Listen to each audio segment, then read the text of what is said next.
du bon sens, de la sagesse et de la lucidité.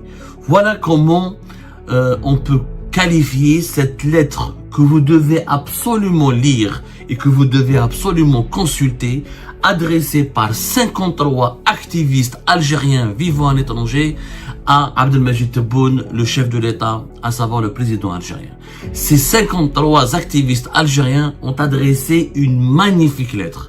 Une initiative que je salue et que j'encourage et que je soutiens, une lettre qui demande à Abdelmajid Tebboune des points très précis et qui demande des garanties très précises et qui lui formule des doléances accessibles, rationnelles et raisonnables et tout à fait justes pour permettre à l'Algérie de se réconcilier avec ses propres opposants. Cette lettre a été rédigée par 53 activistes algériens qui habitent aux États-Unis, en France, au Canada et ailleurs. Ce ne sont pas des figures peut-être politiques et médiatiques ultra populaires ou ultra connues. Clairement, ce ne sont pas des YouTube, non, ils ne dirigent pas des chaînes YouTube ou des médias suivis par des milliers de personnes par mois ou par jour. Mais parmi ces 53 activistes, 53 signataires de cette lettre dont nous allons parler dans cette émission, nous retrouvons des personnalités extrêmement respectables et qui forcent le respect et qui sont réputées pour leur engagement sincère en faveur de la démocratie, les droits de l'homme et la lutte contre les injustices, parmi lesquels Saïd Salhi, défenseur des droits de l'homme, ancien responsable de la Ligue algérienne de défense des droits de l'homme, Hakim Aded, un opposant ancien qui avait des OBD, qui était très proche du FFS et qui dirigeait l'association Raj, Hassan Hirish, un grand militant de la cause berbère et un grand militant de la démocratie, et vous avez Lies Jebeli, vous avez énormément de personnes que j'ai eu l'honneur ou le plaisir de rencontrer ou d'interviewer ces dernières années et qui vivent au Canada, aux États-Unis, en France aussi notamment, et pour la majorité d'entre eux, ils ont adressé, ils se sont rassemblés pour adresser une lettre à Abdelmajid Tebboune, une lettre ouverte dans laquelle ils répondent à l'appel d'Abdelmajid Tebboune qui a été lancé le 16 juillet dernier à Berlin. Abdelmajid Tebboune a fait croire à l'opinion publique nationale et internationale que les opposants sont les bienvenus en Algérie, que rien ne leur est interdit à l'exception de l'injure et de la diffamation. Très bien, bonne initiative. Et ces 53 activistes ont pris au mot Abdelmajid Tebboune et lui ont adressé une lettre directe en réponse aux propos d'Abdelmajid Tebboune, dans laquelle ils expliquent à Abdelmajid Tebboune qu'ils sont prêts à revenir en Algérie, ils s'opposent de manière positive et qu'ils veulent juste apporter des idées pour le développement et la démocratisation de leur pays, sauf que les signataires demandent ils revendiquent ils ont des revendications concrètes qu'ils ont présentées et qu'ils ont expliquées, et ils demandent à Abdelmajid Tebboune des preuves de bonne foi. Il demande au régime Tebboune des preuves de bonne foi. Et ces preuves de bonne foi sont totalement raisonnables, rationnelles, et c'est maintenant le ballon est dans le camp d'Abdelmajid Tebboune. Que demandent ces 53 activistes, mesdames et messieurs? Et je vous demande vraiment de partager massivement cette émission, s'il vous plaît. Elle est importante parce qu'elle est pédagogique et c'est un test, véritable test pour Abdelmajid Tebboune. Abdelmajid Tebboune le 16 juillet dernier, à Berlin. Dès son arrivée à Berlin pour sa visite d'État à Berlin, pour son importante visite à Berlin. Il a dit devant un parterre de membres de la diaspora algérienne à Berlin, en Allemagne, des gens très intelligents et fort sympathiques, patriotes et honnêtes et intègres, il leur a dit, écoutez, quand il a été interpellé par les membres de la diaspora concernant les opposants, il leur a dit, écoutez, les opposants sont les bienvenus, qu'ils rentrent au pays, à condition qu'ils n'insultent pas, qu'ils ne diffament pas, qu'ils ne dénigrent pas et qu'ils ne fassent pas de calomnie. Les exigences et les conditions de Tebboune sont, encore une fois, justes, raisonnables et justifiées. Sauf que, en Algérie, malheureusement, si on analyse de près la situation, le recours à la calomnie, au dénigrement et à la violence verbale, il relève davantage des partisans du régime Tebboune, de ses lobbies médiatiques et politiques, voire même de ses institutions. Nous avons vu à maintes reprises comment l'APS, la télévision publique, L24 News, qui est une télévision étatique dédiée à l'actualité internationale, ou les médias privés ou les médias publics relevant du pouvoir algérien, qui lancent des campagnes de dénigrement, de calomnie contre l'opposition algérienne, contre les opposants algériens, contre les personnalités réputées ou qui assument leur engagement politique d'opposants contre le régime Tebboune. Maintenant, Ces 53 activistes, ils ont expliqué la situation. Pour qu'un opposant puisse vivre dans son pays, il doit quand même bénéficier d'un certain nombre de conditions. La première, une garantie contre les poursuites. Si un activiste algérien ou un opposant doit rentrer dans son pays, il faut qu'il y ait des assurances concrètes qu'il ne sera ni arrêté, ni poursuivi judiciairement à cause de ses opinions, critiques ou activités politiques. Un opposant qui est arrêté pour ses opinions, pour ses critiques et pour ses activités politiques, ne peut plus vivre, ne peut plus respirer, donc il n'a pas de place il ne peut pas s'épanouir dans son propre pays, il n'est pas en sécurité dans son propre pays, et donc l'Algérie ne lui réserve aucune place, ou ne tolère même pas son existence. Ça, c'est une exigence logique. Ok, Tebboune veut que les opposants rentrent, qu'on arrête donc les poursuites judiciaires pour des opinions. Je parle pas parce que la diffamation, le dénigrement, c'est un qualificatif, c'est de la subjectivité. Est-ce que critiquer Abdelmajid Tebboune dans les règles de l'art et sans insulter sa personne et son honneur et sans porter atteinte à sa considération personnelle, est-ce que c'est de la diffamation? Pas du tout. C'est pas de l'injure. J'ai le droit de dire que la politique de Tebboune n'est pas bonne. J'ai le droit de dire que je suis pas d'accord. J'ai le droit de critiquer des politiques et des mesures, demander un bilan, enquêter, investiguer et réclamer des comptes ou des gens, y compris Abdelmajid Tebboune en personne. Deuxième condition qui a été exigée par ces 53 activistes. La liberté de circulation pour tous. Liberté de circulation pour tous. La fin de tous les blocages administratifs pour obtenir les passeports, la suppression des interdictions d'entrée et de sortie arbitraires imposées sans décision de justice. Il faut savoir qu'en Algérie, il y a plus de 30 000 personnes depuis 2019 qui ont été interdites de quitter le pays, privées de leur passeport, juste parce qu'ils ont un proche ou un parent qui est poursuivi en justice par le régime Tebboune ou qui a un problème direct avec le régime Tebboune, et quelquefois pas pour des affaires de corruption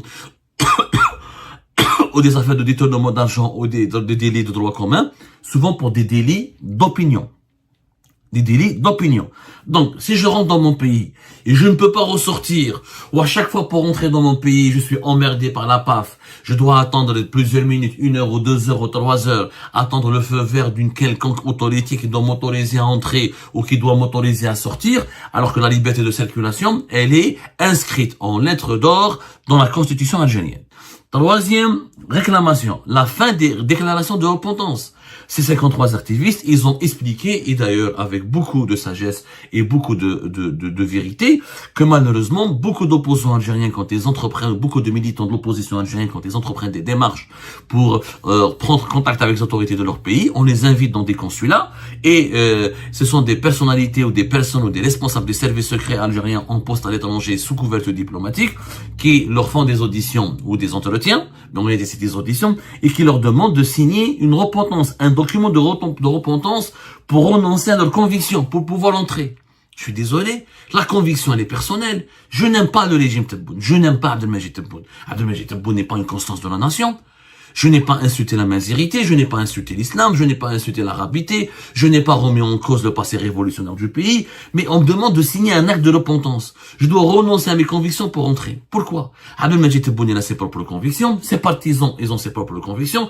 Pourquoi les opposants, les activistes algériens à l'étranger ne devraient pas avoir leurs propres convictions qui soient différentes et qui soient même divergentes? C'est le fait de demander de la repentance. On demande la repentance qu'aux terroristes. Quelqu'un qui est terroriste, qui a commis des crimes, qui a commis des actes attentatoires à l'unité nationale, je peux comprendre. Bon, généralement, les documents de repentance, on les demande aux membres du mouvement Rached et aux membres du mouvement MAC, le mouvement pour l'autodétermination de la Kabylie.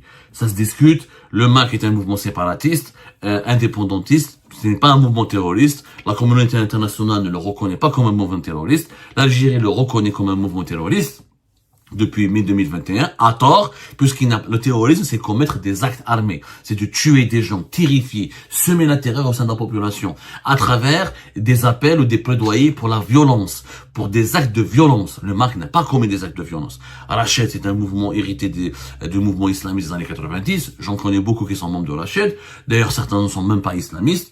Ils ne demandent pas la fin de l'unité nationale, ils ne demandent pas la désintégration du pays, ils ne menacent pas, ils n'appellent pas à la violence. En tout cas, je n'ai jamais vu une position de la part de Rached qui appelle à la violence ou qui appelle à commettre des attentats ou des actes terroristes. Donc pourquoi leur demander de se repentir?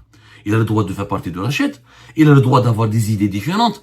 Ouais, il faut faire partie du RND, du FNN, ou du parti de Abdelkader Ben Grine pour être algérien. Les gens de Rachet ont le droit d'exister.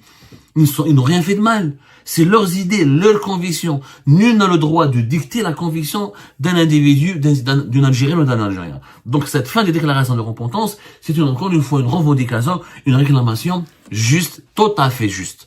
Elle est tout à fait juste, elle est noble à défendre, et je salue ces 53 activistes qui l'ont formulée qui ont su comment la formuler et l'expliquer avec encore une fois beaucoup de bon sens. Quatrième revendication, une amnistie générale, la libération immédiate de tous les prisonniers politiques et d'opinion, et l'annulation des condamnations liées à l'exercice pacifique des libertés. Donc on ne peut pas demander à un opposant à l'étranger d'entrer, alors que les opposants algériens eux-mêmes qui habitent en Algérie, qui sont les nationaux, qui résident sur le territoire national, sont toujours emprisonnés, comme Abdelwakil Blam, comme Mohamed Tajadid, comme Hassan Bourras, par exemple, et bien d'autres, où ils sont emmerdés ou limités dans leur déplacement, ou soumis à des mesures de contrôle judiciaire, ou placés sous sous surveillance, sous étroite surveillance par les services de sécurité, ou libérés uniquement provisoirement, comme Karim Tabou, comme Hossein Belabbès, comme Fodil Boumena, Abdelkarim Zghilish, Mustafa Ben Jema'a.